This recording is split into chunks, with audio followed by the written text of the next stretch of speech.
ইউক্রেনের কথা কিন্তু লোকজন ভুলেই গেছে প্রায়। আচ্ছা, অথচ যুদ্ধ চলতেছে কিন্তু রাশিয়ার সাথে।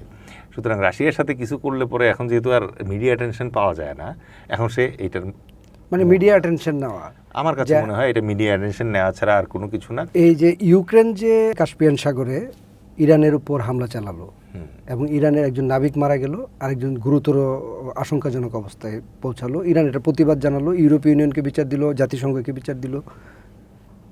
আমাদের ধারণা যে ইরানও তো এক সময় রাশিয়ার যুদ্ধ শুরুতে রাশিয়াকে আপনার সে ড্রোন দিয়েছিল।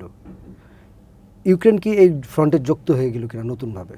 আমরা দেখলাম যে গত 2 দিনে কিন্তু 2টা দেশ নতুনভাবে যুক্ত হয়ে গেছে। সৌদি আরব ইয়েমেনের সাথে যুদ্ধ জড়াই গেল, ইউক্রেন এই যুদ্ধে অলরেডি ইনভলভ হয়ে গেল। এক্ষেত্রে আমি যেটা বলবো, এটা তো আর ধরেন বাংলাদেশ ইন্ডিয়া রিলেশন না যে 1971 সালে হেল্প করছিলাম না আজীবন আমারে তুমি দাসখত দিয়ে রাখবা, ব্যাপার তো ওইরকম না।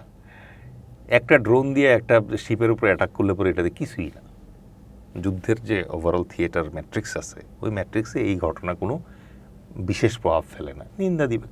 ইভেন ইন্ডিয়াতে ইরানের জাহাজ ডুবাই দিচ্ছে না সাবমেরিন দিয়ে, এই জন্য কি ইন্ডিয়ার এগেনস্টে যুদ্ধ করতেছে ইরান? তা তো না।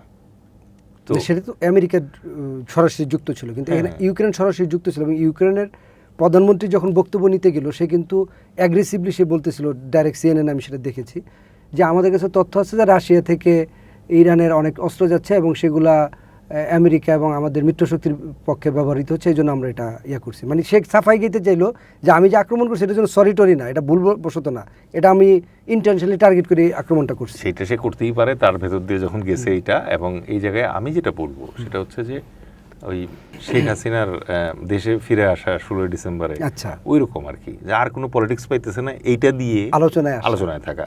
ইউক্রেনের কথা কিন্তু লোকজন ভুলেই গেছে প্রায়। আচ্ছা, অথচ যুদ্ধ চলতেছে কিন্তু রাশিয়ার সাথে।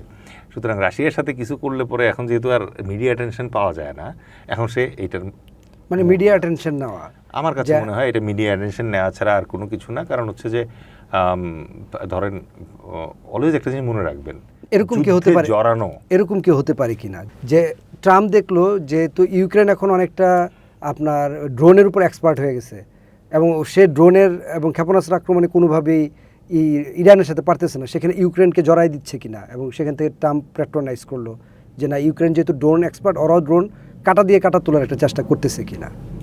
দুইটা ফ্রন্টের দূরত্ব অনেক। আচ্ছা, এটা হচ্ছে 1 নম্বর। 2 নম্বর হচ্ছে রাশিয়ার মতো পরাশক্তি ইউক্রেনের এগেনস্টে যুদ্ধে থাকা অবস্থায় অন্য কোনো দিকে নজর দেওয়ার চান্স পাইতেছে না।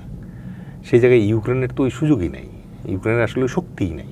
ঠিক আছে? আচ্ছা, সো মানে আপনি যেটা বলছেন এটা কথা একটা কনস্পিরেসি থিওরি হিসেবে আশঙ্কাটা উড়ায় দেওয়া যায় না। কিন্তু আপনি বাস্তবতার নিরিখে যখন দেখবেন, তখন দেখবেন যে ইউক্রেনের এই মুহূর্তে আরেকটা যুদ্ধে জড়ানোর মতো আসলে সৈন্য নাই, সেই রণতরী তার নাই, সেই সক্ষমতা তার নাই। এখন আমার কাছে এখন পর্যন্ত আই মে বি রং, যুদ্ধের ক্ষেত্রে আপনি কোনো কিছুই বলতে পারবেন না যে ইটস কারেক্ট, বাট আমার লজিকে বলে এটা হচ্ছে জাস্ট অ্যাটেনশন সিক করার একটা প্রবণতা, এছাড়া আর কিছু না।